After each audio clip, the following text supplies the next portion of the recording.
Kita akan bicara tentang fisika terlarang. Mengapa tubuh setinggi 30 meter adalah sebuah kemustahilan hari ini, tapi merupakan kewajiban di masa lalu?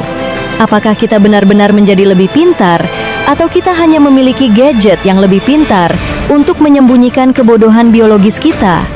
Bersiaplah, karena di bagian berikutnya, kita akan membongkar rahasia di balik anomali 60 hasta.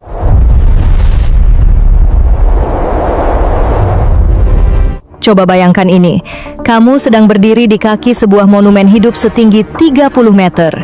Bagi logika kita hari ini, itu mustahil, bukan? Sains akan langsung membentakmu dengan apa yang disebut hukum kuadrat kubik. Hukum ini sederhana tapi kejam. Jika kamu menduplikasi tinggi badan seseorang, permukaannya akan menjadi 4 kali lipat.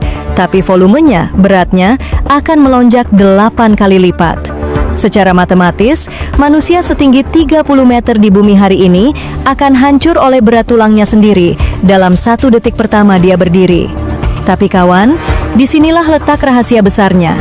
Hukum itu hanya berlaku jika panggungnya tetap sama. Apa yang terjadi jika gravitasi bumi saat itu tidak sekuat sekarang?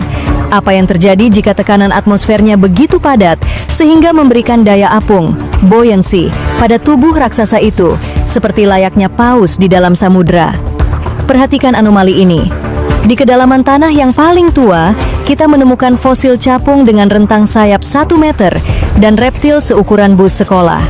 Secara fisika, mereka pun tidak mungkin bernapas atau terbang di udara tipis kita hari ini. Lalu, mengapa mereka bisa hidup? Jawabannya tersembunyi dalam gelembung udara kecil yang terperangkap dalam batu ambar kuno. Gelembung itu membuktikan bahwa bumi purba memiliki kadar oksigen 35%, jauh di atas 21% yang kita hirup sekarang. Atmosfer saat itu adalah bahan bakar super. Nabi Adam bukan sekedar raksasa. Beliau adalah organisme yang didesain untuk hidup di bumi yang berbeda. Tubuhnya adalah mesin biologis sempurna yang ditenagai oleh tekanan atmosfer tinggi dan saturasi oksigen yang luar biasa. Tulangnya bukan kalsium rapuh seperti milikmu, tapi struktur kristalin yang kepadatannya melampaui baja modern. Namun, perhatikan polanya. Seiring waktu, bumi mulai mendingin. Tekanan atmosfer merosot, oksigen menipis, dan perlahan kapasitas fisik manusia dipaksa untuk mengecil agar tidak mati tercekik oleh hukum fisika yang baru. Kita menyebutnya adaptasi.